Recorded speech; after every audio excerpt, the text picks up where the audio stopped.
ब्रज की रज में काया वीर में ये इच्छा मन माही रे, ये इच्छा मन माही रे। जैसे जल के प्राणी जल में जन्मते हैं, जल के प्राणी जल में जन्मे, जल के प्राणी जल में जन्मे, जल में ही मर जाएंगे। कृष्णा कृष्णा कहते प्राण हमारे जाएंगे। कृष्णा कृष्णा कहते प्राण हमारे जाएंगे।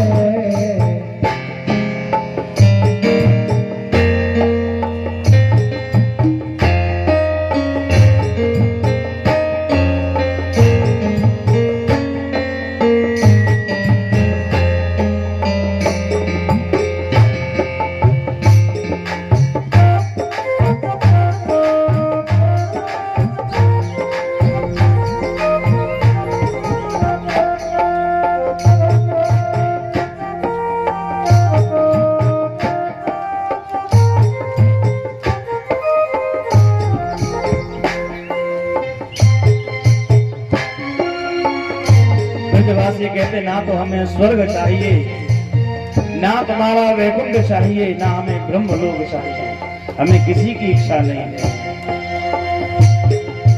स्वर्गे लोक या वैकुंठ लोक, ब्रह्मलोक ना चाहिए रे।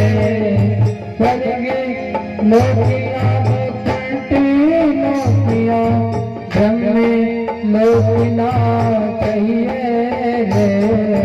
जिस माटी में कृष्ण पले हैं, जिस माटी में कृष्ण पले हैं, उस माटी की ममता रे।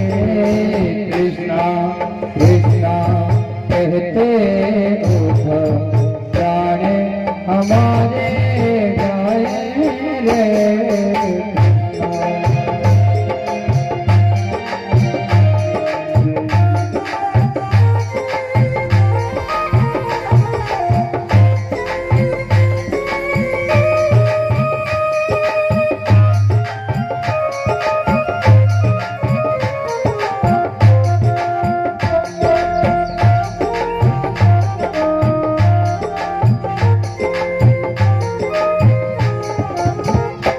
ब्रजवासी कहने लगे उद्धव, हम अपने इस वृंदावन को कैसे भूल जाएं, यमुना महारानी को कैसे भूल जाएं, अपने ब्रज को कैसे भूल जाएं।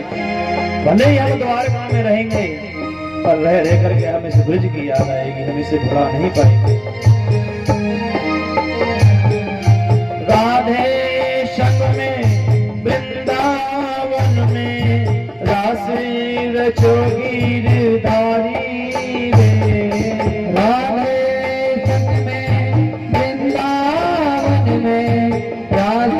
रखोगे धारी रे।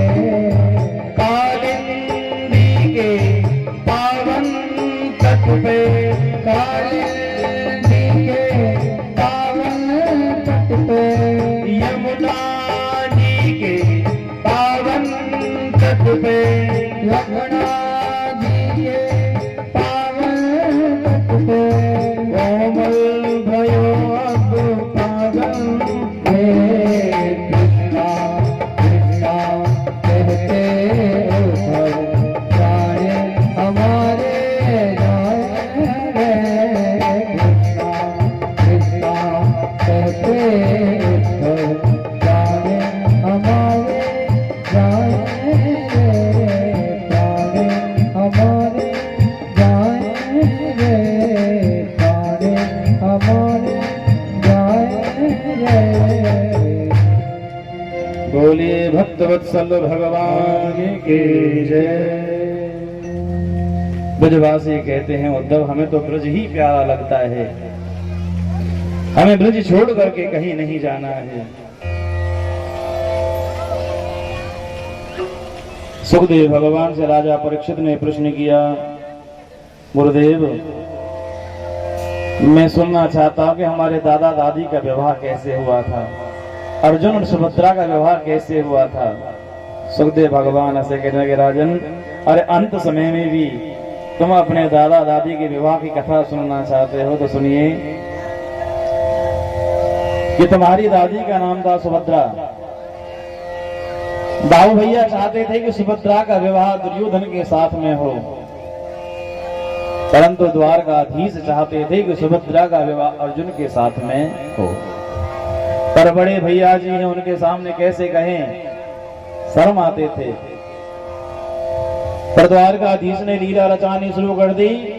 अब तो रात दिन सुभद्रा को अर्जुन की ही कथा सुना में कि अर्जुन ये हैं, अर्जुन वो हैं। अब तो धीरे धीरे सुभद्रा के मन में अर्जुन के प्रति प्रेम जगने लगा और मन ही मन सुभद्रा अर्जुन को चाहने लगी। भगवान ने एक दिन अर्जुन से कहा कि अर्जुन तुम बाबा जी बन करके द्वारका में आ जाओ और देवी के मंदिर पर बैठ जाओ। अब तो अर्जुन बाबा जी बन करके गए और देवी के मंदिर पर द्वारका में बैठ गए। अर्जुन द्वारका आते जाते रहते थे, इसलिए द्वारका में ज्यादातर सबको जानते थे। अर्जुन की लंबी दाढ़ी, जो कोई मंदिर पे आवे सभी के महाराज जी नमो नमः, महाराज जी नमो नारायण, महाराज जी राधे श्याम। अर्जुन सबको आशीर्वाद है, खुशी रहो।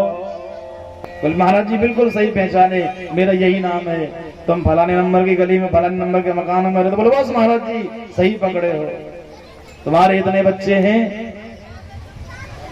अब तो धीरे धीरे पूरे द्वारका में शोर मच गया कि मंदिर पर जो बाबा जी आए बड़े अच्छे ज्योतिषी हैं। अब तो रोज भीड़ लगी रहती अर्जुन के पास में, 4 आमे 10 जामे, 4 आमे 10 जामे, भीड़ लगी रहती। धीरे धीरे ये बात दाऊ भैया के कान में भी पहुंची, महाराज जी जो पधारे हैं मंदिर पर बड़े अच्छे ज्योतिषी हैं, सब कुछ बता देते हैं। अब तो दाऊ भैया भी मंदिर पर पहुंचे, जाके अर्जुन बने बाबा जी को प्रणाम किया है, महाराज जी नमो नारायण। एक बार तो अर्जुन सकबगाए, बड़े भैया हैं कैसे आशीर्वाद दें। पर मन ने अगले पल विचार किया, जब बाबा जी बने तो पक्के बनेंगे। आशीर्वाद दिया, खुशी रहो, आनंद करो, आयुष्मान भव। दाऊ भैया हाथ जोड़ करके बैठ गए। अर्जुन तुरंत बोलने लगे, महाराज कैसे चिंता में बैठे हो, और मुझे पता है तुम्हारी चिंता क्या है, तुम्हें अपनी बहन के विवाह की बड़ी चिंता रहती है। दाऊ भैया तुरंत हाथ जोड़ के खड़े, महाराज जी बिल्कुल सही पकड़े हैं, रात दिन में यही सोचता रहता हूं कि अपनी बहन का विवाह कैसे करूं, कहां करूं। अर्जुन बोले चिंता मत करो, हमारा आशीर्वाद है, अगले 10 दिनों में तुम्हारी बहन का विवाह निश्चित रूप से हो जाएगा। बोले कहाँ होगा महाराज जी? बोले चिंता मत करो, जहां भी हो पर हो जाएगा, ये हमारा आशीर्वाद है। अब तो दाऊ भैया चरण में लौट गए, महाराज जी बड़ी कृपा आपकी होगी, मैं तो टेंशन मुक्त हो जाऊंगा, बड़ी चिंता में रहता हूँ, बड़े तनाव में रहता हूँ। अर्जुन बोले चिंता मत करो, हमारा आशीर्वाद है। दाऊ भैया बोले महाराज जी यदि आपकी कृपा हो जाए तो कल हमारे महलों में पधारो, प्रसाद ग्रहण करो, भोजन पाओ। अर्जुन बोले देखो वैसे तो हम किसी के यहाँ जाते नहीं है, स्वयं पाकी अपने हाथ से बनाते और पाते हैं, पर तुम्हारा प्रेम सबसे ज्यादा, इसलिए तुम्हारे घर अवश्य आएंगे। दाऊ भैया को दूसरे दिन जरूरी काम था। दाऊ भैया ने द्वारकाधीश और सुभद्रा से कहा कि देखो जो मंदिर पर महाराज जी रहते हैं ना, आज भोजन करने तुम्हारे यहाँ आएंगे, साफ सफाई से सुंदर से प्रेम से भोजन कराना। अब तो सुभद्रा ने सुंदर भोजन बनाया, अर्जुन भोजन के लिए पधारे। द्वारकाधीश ने आसन बिछा दिया, आसन पर अर्जुन बैठ गए। द्वारकाधीश तो सब जानते ही थे, उनकी तो लीला रचाई हुई थी। द्वारकाधीश ने कहा सुभद्रा से, बहन जी मुझे कुछ काम याद आ गया है, ऐसा करो तुम प्रेम से महाराज जी को भोजन कराओ, मैं अभी थोड़ी देर में आता हूँ। द्वारकाधीश भी चले गए। अब तो एकांत में दोनों सुभद्रा और अर्जुन रह गए। सुभद्रा बार बार अर्जुन को देखती है और मन में विचार करने लगी, बोले महाराज जी की दृष्टि कुछ अच्छी नहीं है, जब से महाराज जी आए मुझे ही देखे जा रहे हैं। जब सुभद्रा ने अर्जुन को गौर से देखा तो मन में विचार किया कि शायद ऐसा लगता है कि मैंने महाराज जी को कहीं देखा है। महाराज जी की शकल अर्जुन से मिलती जुलती है, कहीं अर्जुन तो नहीं है। सुभद्रा में एक विशेष गुण था कि वो पुरुष की आवाज बोलने में सक्षम थी। खंबे के पीछे खड़ी होकर पुरुष की आवाज में सुभद्रा ने आवाज लगाई, ओ अर्जुन, अरे अर्जुन। अर्जुन तुरंत आसन से खड़े हो गए कि मुझे द्वारका में पहचानने वाला कौन है? मुझे तो केवल द्वारकाधीश पहचानते हैं और कोई जानता ही नहीं। सुभद्रा खंबे की ओर से बाहर आके बोले, महाराज मैंने आपको पहचान लिया, आप अर्जुन हो। अर्जुन कहने लगे, तो देवी बाबा जी भी तुम्हारे लिए ही बने हैं। सुभद्रा बोली, तो फिर देरी का है कि महाराज सुबह मैं मंदिर आऊंगी, पूजन करूंगी और वहीं से अपने 9 तो 11 हो जाएंगे। महाराज जी भोजन करके दक्षिणा करके मंदिर पर चले गए। अब तो सुभद्रा को रात्रि भर नींद नहीं आई। सुबह जल्दी जल्दी स्नान किया, पूजन का थाल सजाया और जब पूजा करने के लिए गई तो 1000 सखी और 11000 सैनिकों ने घेर के जा रहे हैं, क्योंकि राजकुमारी है, सुरक्षा कड़ी होनी चाहिए। सबसे पहले मंदिर में जाकर सुभद्रा ने कात्यायनी देवी का पूजन किया। पूजन करके आई और जो फूलों का हार था वो अर्जुन के गले में पहना दिया। अब तो अर्जुन ने सुभद्रा का हाथ पकड़ा, घोड़े पर आगे सुभद्रा को बैठाया और पीछे अर्जुन बैठे। एक हाथ में घोड़ों की लगाम है और एक हाथ में धनुष बाण ले लिए हैं। और जैसे ही लेकर के भागने लगे सुभद्रा को अर्जुन, सैनिकों ने शोर मचा दिया। बोले बाबा जी बहन जी को लेके भाग गए, बाबा जी बहन जी को लेके भाग गए। युद्ध करना प्रारंभ कर दिया। अब तो सैनिक अर्जुन की ओर बाण छोड़ रहे हैं और अर्जुन भी प्रेम से एक हाथ से युद्ध कर रहे हैं सैनिकों के साथ में। तभी उनमें से एक सैनिक दौड़ा दौड़ा द्वारका में आया, द्वारकाधीश को समाचार दिया और जैसे ही वापस लौट रहा था दाऊ भैया मिल गए। दाऊ भैया से कहा, महाराज अनर्थ हो गया। बोले क्या अनर्थ हो गया?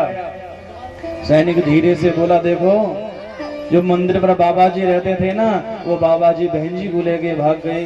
क्या मतलब? बोले बाबा जी बहन जी को लेके भाग गए। अब तो दाऊ भैया को बड़ा क्रोध आया। बोले बाबा जी की इतनी हिम्मत, आज बाबा जी को जीवित नहीं छोड़ूंगा। और जैसी हल मूसल उठाकर युद्ध के लिए जाने लगे, रास्ते में कन्हैया जी मिल गए। दाऊ भैया धीरे से बोले, द्वारकाधीश तुमने सुना? कन्हैया बोले, क्या सुना? बोले बाबा जी बहन जी को लेके भाग गए, हमारी तो नाक कट गई। द्वारकाधीश बोले, हाँ मैंने सुना। दाऊ भैया बोले, सुन करके भी इतने शांत बैठा, तुझे क्रोध नहीं आया, गुस्सा नहीं आया? बाबा जी की इतनी हिम्मत, बहन जी को लेके भाग जा मैं। द्वारकाधीश बोले, दाऊ भैया मैं यही तो सोच रहा हूँ, नाक तो जब भी कट गई, जब भी कट गई, अब जोड़ेगी थोड़ी, तो भाग ही जाने। फिर मैं ये भी सोच रहा हूँ कि हमारे बल को, पौरुष को कौन नहीं जानता है कि जिसने हमारी बहन को भगाने का प्रयास किया है। ये कोई साधारण व्यक्ति नहीं है, कोई योद्धा ही होगा। अपने दाऊ भैया चलो कोई बात नहीं, विवाह तो करना ही था, हमने तो कितने भगा करके किए हैं, कोई एक हमारी बहन को भगा लेकर क्या फर्क पड़ गया। दाऊ भैया बोले, बस तो इन्हीं बातों में उलझा रहे, उस बाबा जी को अभी मृत्यु दंड दे करके वापस लौटता हूँ। अब तो फिर से क्रोध में भर गया था भैया, हल मुसल उठाए चल दिए और पीछे पीछे कन्हैया जी भी चलते गए। ऐसा ना हो लड़ाई ज्यादा बढ़ जाए। और जैसे युद्ध क्षेत्र में पहुंचे, अर्जुन का एक नाम है सव्यसाचिन, जो एक हाथ से युद्ध कर सकते हैं। एक हाथ से घोड़े की लगाम पकड़ी है और एक हाथ से धनुष बाण पकड़े हुए हैं, युद्ध कर रहे हैं अर्जुन। सुभद्रा ने हाथ जोड़ करके कहा, महाराज यदि आपकी आज्ञा होगी तो घोड़ी की लगाम मुझे पकड़ा दो, आप प्रेम से दोनों हाथों से युद्ध करो। अर्जुन ने घोड़ी की लगाम सुभद्रा को पकड़ाई। अब तो अर्जुन दोनों हाथों से युद्ध कर रहे हैं। दाऊ भैया ने जैसे हल मूसल उठाया, मारने के लिए तैयार हुए। बोले बाबा जी सावधान। कन्हैया बोले, दाऊ भैया ठहरो ठहरो ठहरो। दाऊ भैया रुके। बोले क्या हुआ?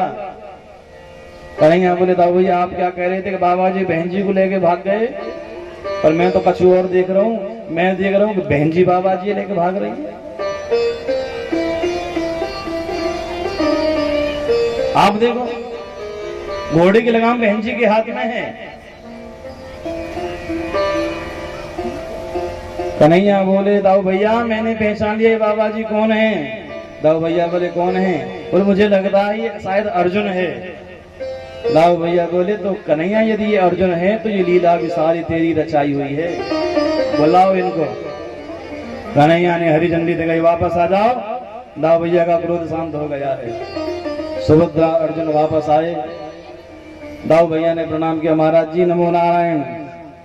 अर्जुन शर्मा गए। अर्जुन बोले दाऊ भैया हमारी कोई गलती नहीं है, सारी गलती द्वारकाधीश की है।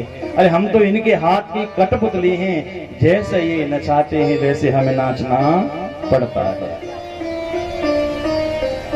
हम तो इनके हाथों से बंधे हुए हैं, जैसे नारायण नचाएंगे ऐसे हमें नाचना पड़ेगा। यदि नाव चलाने वाला नाविक अच्छा है तो हर स्थिति में नाव को किनारे पर पहुंचा देगा, चाहे कितना भी आंधी कितना भी तूफान आए। यदि हमारे रथ का सारथी अच्छा है तो हमारे रथ को भी सुरक्षित रखेगा। यदि हम भी अपने जीवन की डोर श्री कृष्ण के हाथ में सौंप देंगे तो हमारा जीवन भी प्रेम से चलेगा।